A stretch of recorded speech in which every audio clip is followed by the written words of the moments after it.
So welcome to commerce Guruji my dear friends. आज जो topic हम पढ़ाने वाले हैं that is international financial reporting standard.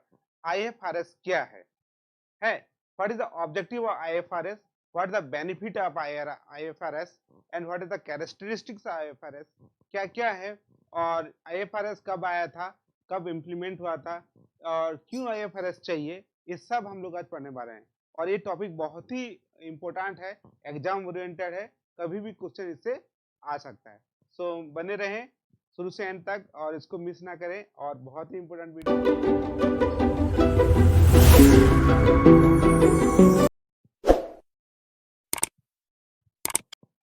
So IFRS international financial reporting standard, so short form में आ जाता है व्हाट इज आईएफआरएस। नेक्स्ट हो गया international financial reporting standard IFRS. आज क्या है ये, सो मीनिंग क्या है, what is the meaning of IFRS. तो हम लोग फर्स्ट पढ़ेंगे what the meaning of IFRS. So international financial reporting standard as designed to common goal of language of the business affairs that company accounts understandable and comparable across the boundary। Simple इसका meaning है, क्या है वो बोलता है कि देखिए main purpose क्या है बैलेंस शीट और प्रॉफिट लॉस बनाने का, कि it should be giving the particular picture of the concern, कि एक पर्टिकुलर डेट में what is the asset and what is the liability, it shows by balance sheet. Balance sheet यही बोलता है पर्टिकुलर डेट में कितना एसेट है कितना लायबिलिटी है। ये प्रॉफिट लॉस स्टेटमेंट क्या देता है, यह स्टेटमेंट ऑफ बोलता है कि what is the profit and loss particular period of a concern.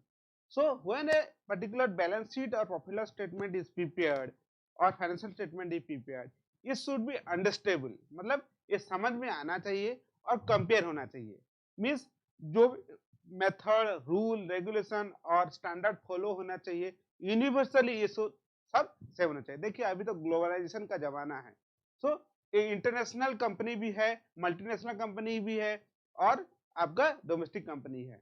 सो हर एक कंपनी का बैलेंस शीट बनाने और फाइनेंशियल स्टेटमेंट बनाने का तरीका अगर अलग अलग हो जाएगा तो you can't compare. So for comparison purpose अपना पिछले साल के साथ इस साल आप कंपेयर करेंगे या you are going to compare your present financial statement with the other companies or same industry. So how comparison can be made? If it is made prepared on the basis of particular standard or rule or regulations, then only it is possible. So international accounting standard जो है IFRS, जो financial reporting standard से क्या होता है, global language, it is a global language और for which financial statement is being prepared for comparison or between the और financial statement international boundary, means international level में हम लोग कंपेयर कर सकते हैं and they are consequently growing international. मतलब अभी क्या है कि इन्वेस्टर कहीं का भी कहीं पर इन्वेस्ट कर सकता है। सो अभी के मतलब ये क्या है कि इंडिया नहीं मतलब ग्लोबल है, सिंगल प्लेज है, तो एक जो इन्वेस्टर इंडिया में नहीं बहुत सारे कंट्री में इन्वेस्ट कर सकता है। सो stakeholder are able to take the decision by seeing the financial statement if it is prepared according to the particular norms or standards, and the rule for followed by the accountant are maintained books of account are comparable। जो भी rule regulation है comparable होना चाहिए, reliable होना चाहिए, understand होना चाहिए और as per the user of internal external, means जो भी इंटरनल यूजर है और एक्सटर्नल यूजर है। सो इंटरनल यूजर कौन कौन है भाई, the management are the internal users, the CEO CFO और you can say manager production manager और स्टोर कीपर। पर द एक्सटर्नल कौन है, all stakeholder such as creditors और गवर्नमेंट्स और you can say society, they are external users. So external users can use the data or financial statement for their decision making. Then what is the history of IFRS? So IAS, International Accounting Standard, were issued in 1973 and 2001 by the Board of International Accounting Standard. Board of International Accounting Standard IASC, International Accounting Standard Committee, international accounting standard committee जो है कि पहले जो है Indian accounting standard ले आता है और इंटरनेशनल अकाउंटिंग स्टैंडर्ड ले आता है ना। इंडियन अकाउंटिंग स्टैंडर्ड भी होता है और इंटरनेशनल अकाउंटिंग स्टैंडर्ड होता है। So it is IAS, international accounting standard. And first on April 2001, new International Accounting Standard Board took over the International Accounting Standard Committee. So accounting standard board जो है, international accounting standard board जो है, IAS को क्या किया, take over किया, and responsible for setting the international accounting standard. और उनका क्या काम था, इंटरनेशनल अकाउंटिंग स्टैंडर्ड बनाना है. IAS का मतलब इंटरनेशनल अकाउंटिंग स्टैंडर्ड इसको बनाना, ठीक है. And international accounting standard board IASB is continue with the development of standard, calling for the new standard or international financial reporting standard. International financial reporting standard जो है कौन बनाता, international accounting standard board ही बनाता, IASB at present. Then what is the basic objective of financial statement? So generally एक financial statement मैंने आपको बताया था कि बैलेंस शीट का क्या क्या बोलता है, balance sheet what is shows that what is the asset or liability for particular date of a particular concern, where the profit loss statement saying that what the profit or loss for a particular period. जैसे 1 अप्रैल से लेके 31 मार्च हो सकता है, but balance sheet will appear for 31 मार्च, तो particular date के लिए बनता है. So what is the objective of financial statement? The financial statement should be reflect the true and fair view of the business. Say it give the true and fair view of the particular business affairs of the organization. ये बताता है कि balance sheet और profit loss कि what is the true and fair view of the business, business सही से चल रहा है या नहीं चल रहा है, गलत हो रहा है नहीं हो रहा है, इससे फाइनेंशियल स्टेटमेंट ये बताता है.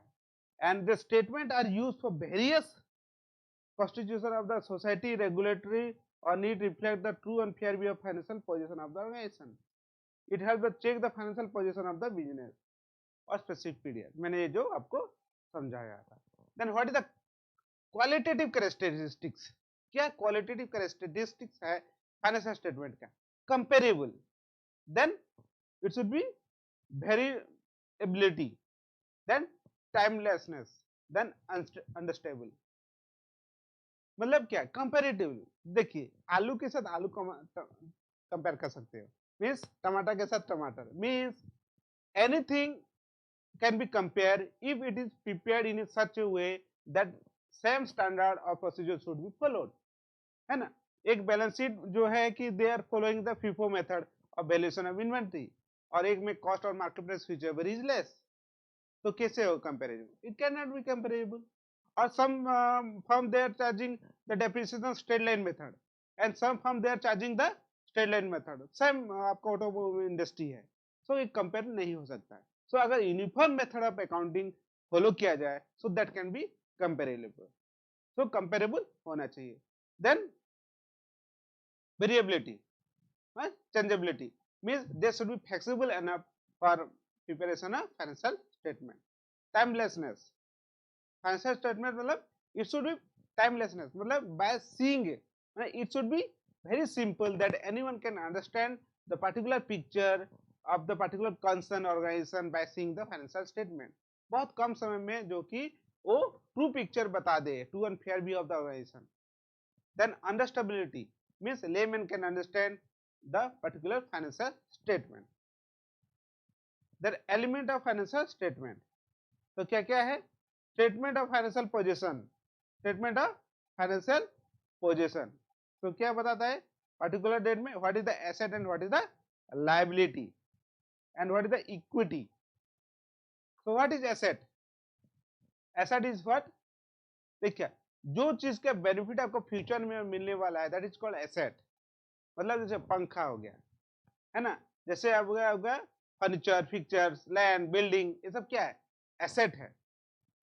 उसका बेनिफिट आपको फ्यूचर में मिलेगा, means once it is and machinery हो गया, ये सब क्या है, एसेट है. इंटेंजिबल एसेट हो गया goodwill, patent, copyright, that asset. Current asset क्या हो गया आपका, डेटर्स, इन्वेंटरीज, ये सब क्या है, एसेट है. So an asset is a resources controlled by the enterprise as a result of past event which future economy benefit are expected. Simple बात है, एक बार स्पेंड करेंगे और फ्यूचर में जिसका बेनिफिट पाएंगे आप, means you will get the benefit in the future. You spend one time and benefit you can get in the longer period of time in the future. Then what is liability? Means amount payable to the outsider.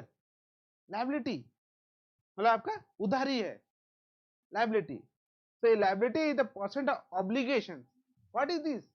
Obligations. आपका liability है obligation of the entrepreneur or enterprise arising from the past event or settle which is expected in the result. Outflow of the enterprise reduce that is asset. Liability मतलब क्या हुआ, आपका obligation है, आपको देना है, क्रेडिटर्स को पेमेंट देना है, तो क्या आपका एसेट घट जाएगा. या जनरली आप सपोज आप क्या दिए, कैश पेमेंट किया किसी क्रेडिटर को, तो क्या हुआ, कैश आपका घट गया, means asset reduce. So liability is the obligation for which asset is being reduce after payment.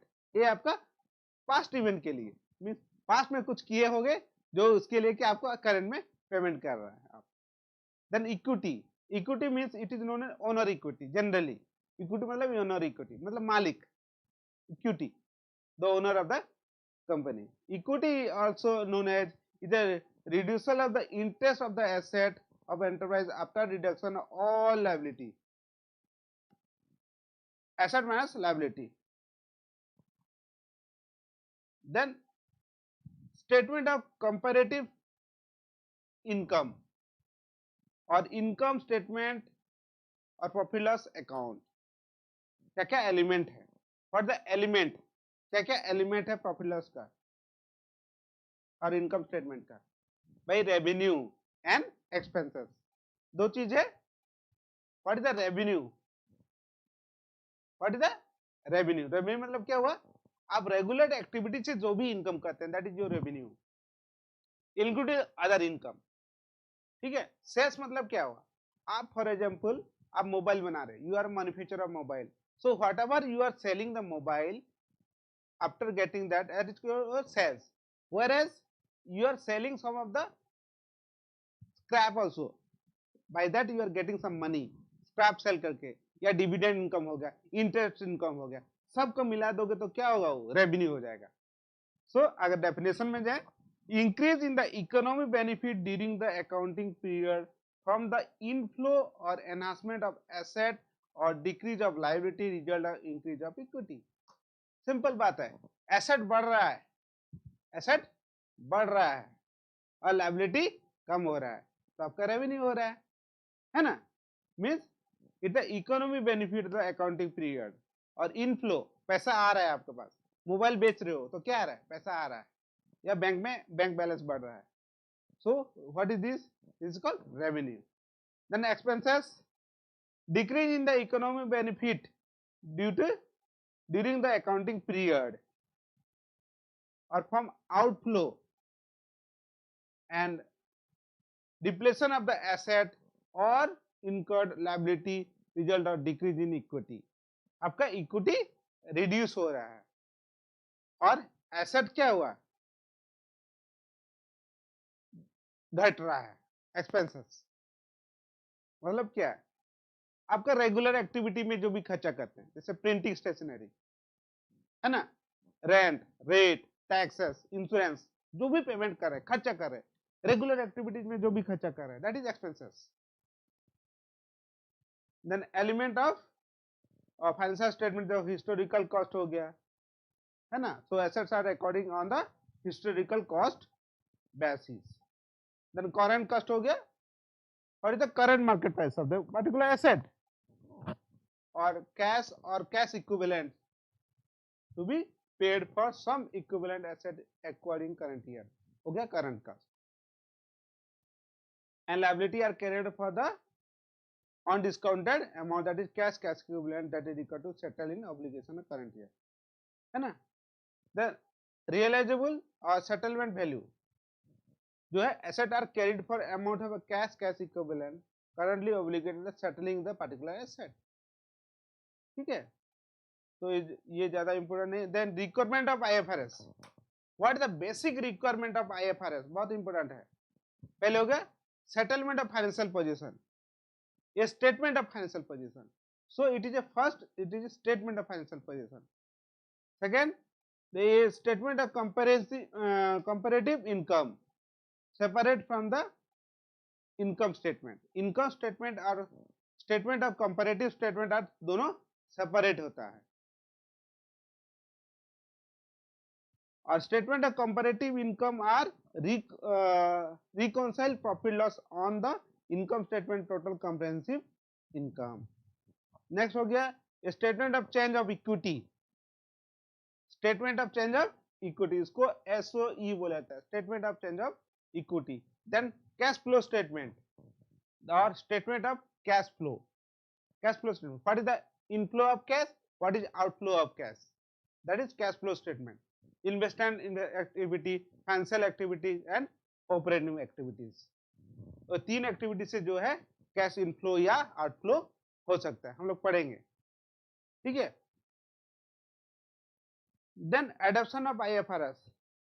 IFRS को कौन अडॉप्ट किया था, कब किया था, उसके बारे में हम ये पढ़े. So IFRS was used in many parts of the world, including European Union, India, Hong Kong, Australia, Malaysia, Pakistan, Russia, China, South Africa, Singapore, Turkey. These are the countries where they followed the IFRS.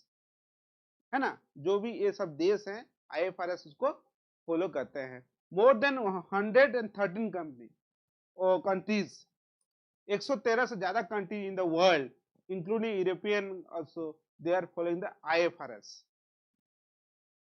International Financial Reporting Standard, and 85 require the IFRS reporting domicile.